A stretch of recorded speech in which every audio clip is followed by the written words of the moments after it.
तो पहले एक नगर में कुसुम नाम का एक लकड़हारा रहता था। वो रोज जंगल में लकड़ी काटने के लिए जाया करता था और उन्हें बेचकर जो कुछ पैसे मिलते थे उसे अपने लिए खाना खरीद लेता था। उसकी दिनचर्या सालों से ही चल रही थी। एक दिन लकड़हारा जंगल में बहती नदी के बगल में लगे एक पेड़ की टहनी को काटने के लिए उस पर चढ़ा। उस पेड़ की लकड़ी काटते काटते उस लकड़हारे की कुल्हाड़ी नीचे गिर गई।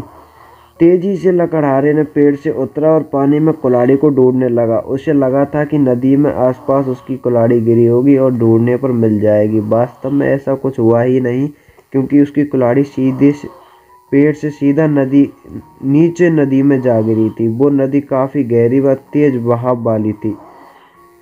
आधे से 1 घंटे तक लकड़हारा अपनी कुल्हाड़ी को ढूंढता रहा, लेकिन जब तक लकड़ी नहीं मिली तो उसे लगने लगा कि अब उसकी कुल्हाड़ी उसे वापस नहीं मिलेगी। इससे वो काफ़ी दुखी हो गया। लकड़हारे को पता था कि उसके पास इतने पैसे भी नहीं हैं कि वो नई कुल्हाड़ी खरीद सके।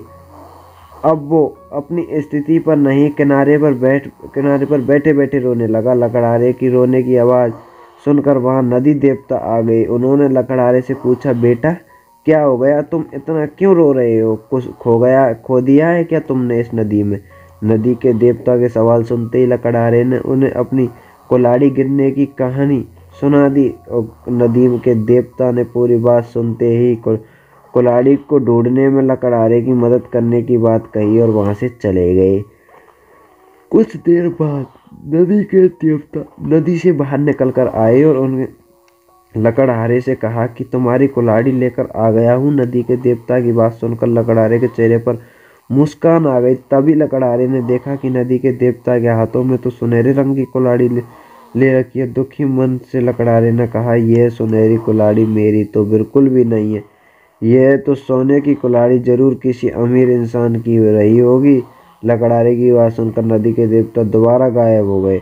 कुछ देर बाद नदी के देवता दोबारा नदी से बाहर निकले और इस बार उनके हाथों में चांदी की कुल्हाड़ी थी। उस कुल्हाड़ी को लेकर भी लकड़हारे खुशी नहीं हुई। उसने कहा कि यह भी मेरी कुल्हाड़ी नहीं, ये किसी दूसरे इंसान की कुल्हाड़ी होगी। आप तो उसी को ये कुल्हाड़ी दे दीजिएगा, मुझे तुम अपनी कुल्हाड़ी ढूंढनी है। इस बार लकड़हारे की बात सुनकर नदी के देवता फिर से वहां से चले गए। पानी में गए भगवान इस बार काफी देर बाद बाहर आए और अब देवता को देखते ही लकड़हारे के चेहरे पर बड़ी मुस्कान थी। उसने नदी के देवता से कहा कि इस बार आपके हाथ में लोहे की कुल्हाड़ी है और लग रहा है कि यह मेरी ही कुल्हाड़ी है। ऐसे में कुल्हाड़ी पेट काटते समय मेरे हाथों से नीचे गिर गई थी। आप यह कुल्हाड़ी मुझे दे दीजिएगा और दूसरी कुल्हाड़ी को उन्हें असली मालिक तक पहुंचा दीजिएगा।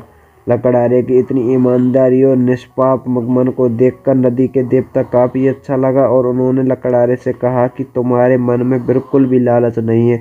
तुम्हारी जगह कोई और होता तो सोने की कुल्हाड़ी जड़ से ले लेता, लेकिन तुमने ऐसा बिल्कुल भी नहीं किया। चांदी की कुल्हाड़ी को भी तुमने लेने से इनकार कर दिया। तुम्हें सिर्फ अपने लोहे की ही कुल्हाड़ी चाहिए थी। तुम्हारे इतने पवित्र और सच्चे मन में मैं काफ़ी प्रभावित हूँ। मैं तुम्हें उपहार में सोने की कुल्हाड़ी व चांदी की दोनों ही कुल्हाड़ी देना चाहता हूँ। तुम्हें अपनी लोहे की कुल्हाड़ी के साथ इन्हें भी अपने पास ईमानदारी से तोहफे के तौर पर रख लो। Thank you. आज कहानी अच्छी लगी तो कहानी को लाइक कर दें, वीडियो को लाइक कर दें, चैनल को सब्सक्राइब कर दें और वीडियो से क्या सीख मिलती है वो फटाक से सुन लें। ईमानदारी से बड़ी दौलत और इस दुनिया में कुछ नहीं है। अच्छे ईमान वाले इंसान को चारों तरफ प्रशंसा होती है।